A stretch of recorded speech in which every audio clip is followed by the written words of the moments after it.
Hi friends, ఈ video నచ్చినట్లయితే like చేయండి, సబ్స్క్రైబ్ చేయండి.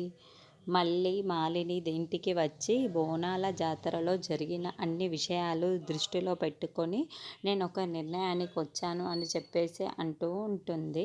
ఆ మాటలు వినగానే అక్కడ ఉన్న మాలిని వాళ్ళు ఒక్కసారిగా షాక్ అయిపోతూ మళ్ళీ ఏం చెప్తుందా అని చెప్పేసి ఆలోచిస్తూ ఉంటారు. ఇంతలో అక్కడున్న మాలిని మాత్రం నువ్వేం చెప్పాలనుకుంటున్నావో క్లియర్గా చెప్పు మళ్ళీ అని చెప్పేసి అడుగుతూ ఉంటుంది. ఆ మాటలు వినగానే అక్కడున్న అక్క, నా బిడ్డ, నాకు పుట్టబోయే బిడ్డ నీకు ఇవ్వాలి అంటే మీ అమ్మని నీ దగ్గర నుండి దూరంగా ఉంచాలి అని చెప్పేసి అంటూ ఉంటుంది.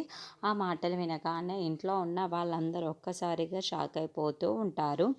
ఏంటి మళ్ళీ నువ్వు ఏం మాట్లాడుతున్నావు అని చెప్పేసి మాలిని అంటూ ఉంటుంది.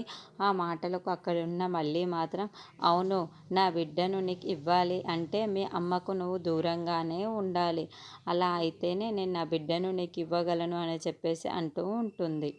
ఆ మాటలు వినగానే అక్కడున్న మాలిని మాత్రం ఒక్కసారిగా షాక్ అయిపోయి మళ్ళీ వైపుకు చూస్తూ ఉండిపోతుంది. ఇంతలో అక్కడున్న మళ్ళీ మాత్రం నా బిడ్డని మీ అమ్మ వల్లే ప్రాబ్లం ఉందక్క, ఏదైనా జరిగినా నా బిడ్డకి మీ అమ్మ వల్లే జరుగుతుంది. అందుకే నీకు నా బిడ్డ కావాలి అంటే మీ అమ్మ కావాలో ఏదో ఒకటి ఆలోచించుకో, నాకు చెప్తే అప్పుడు నా బిడ్డను నీకు ఇస్తాను అని చెప్పేసి అంటూ ఉంటుంది. ఆ మాటలు వినగానే అక్కడున్న వసుంధరాదేవి మాత్రం చాలా కోపంగా మల్లిని చూస్తూ ఉండిపోతుంది.